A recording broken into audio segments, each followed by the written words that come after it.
Pasika nziza kuri mwese kandi ikaze nanone hano mu ngoro ya Yezu Nyirimpuhwe.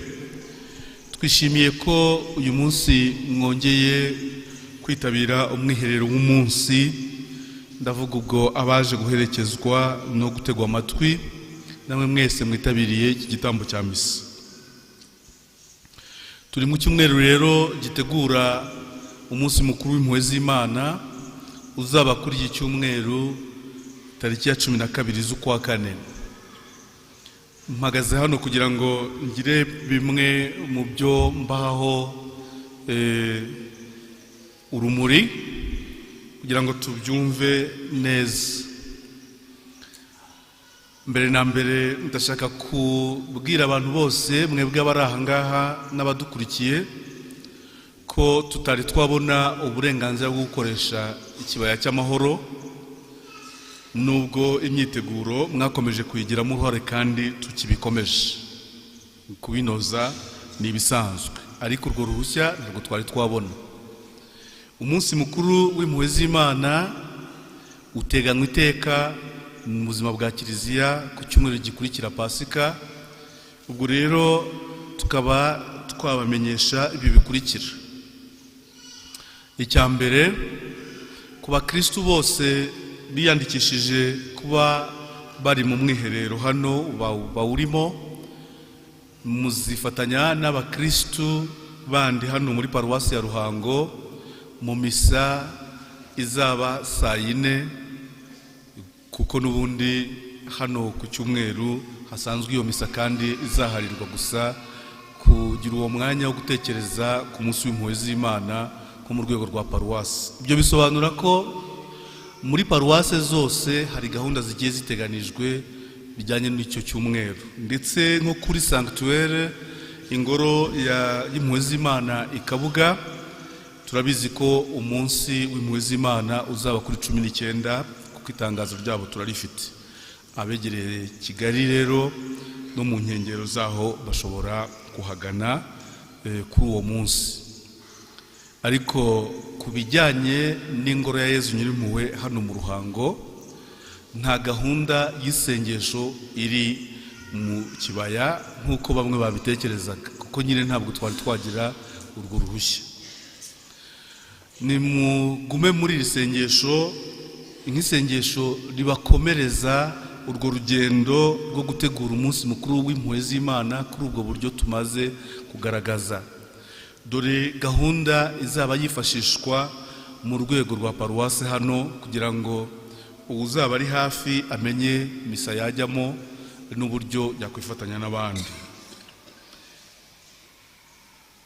Birumvikana ku wa gatandatu tuzatangirana n'isaha y'impuhwe z'Imana hano mu Kiliziya saa 9, hanyuma kuva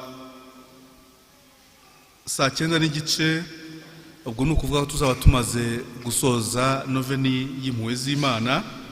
Kuva saa 9:30 kugeza saa 10 tuzagira isengesho ryo gusingiza Imana, hanyuma hakurikireho kuva saa 10 kugera saa 12 igihe cyo gushengerera inyigisho na penetensiya hano mu Kiliziya.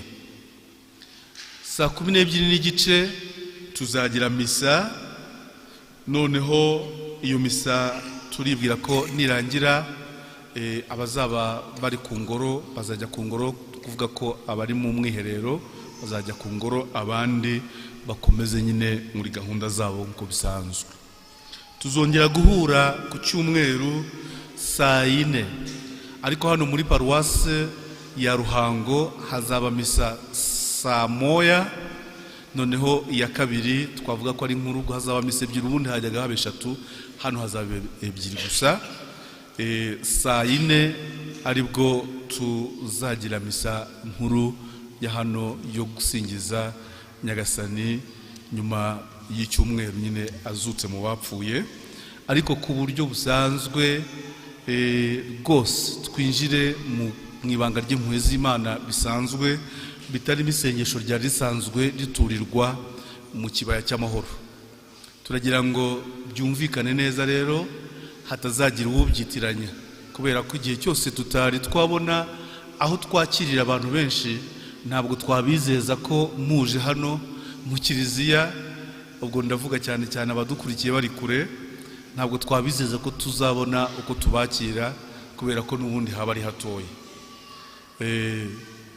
Ahubwo icyiza, abakristu bagana muri paruwase zabo bisanzwe, naho navuze bazagira umunsi wihariye bavuye kuri uyu munsi kubera impamvu nanone z'icyumweru cy'icyunamo, bakazajya ku munsi w'impuhwe z'Imana aho ngaho Kabuga igihe bazababona byabafasha.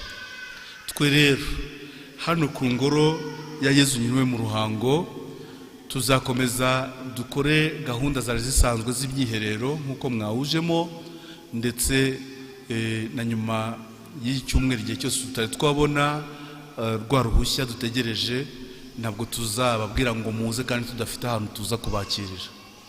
Cyakora kuko ibintu biri kuganirwaho, ni byiza gutegereza kandi tukareka ubuyobozi bugafata icyemezo igihe kigeze. Icyo tubashimira rero ni inkunga mwakomeje gutanga zatumye tugeze ibikorwa aho bigeze, kandi turizera ko ubu ngubu duhagaze neza. N'igihe cyose batubwira ngo turabyemerewe, twahita tubabwira ubanza n'uwaba ageze kuri gare yahita agaruka, icyo gihe twaba twiteguye, kuko turabizi ko twiteguye, dutegereje gusa urwo ruhushya. Ndabizi ko wenda mwari mutegereje indi nkuru nziza idatari iyo ngiyo, ariko n'iyi ni inkuru nziza kubera ko ibintu birimo neza uko bikwiye.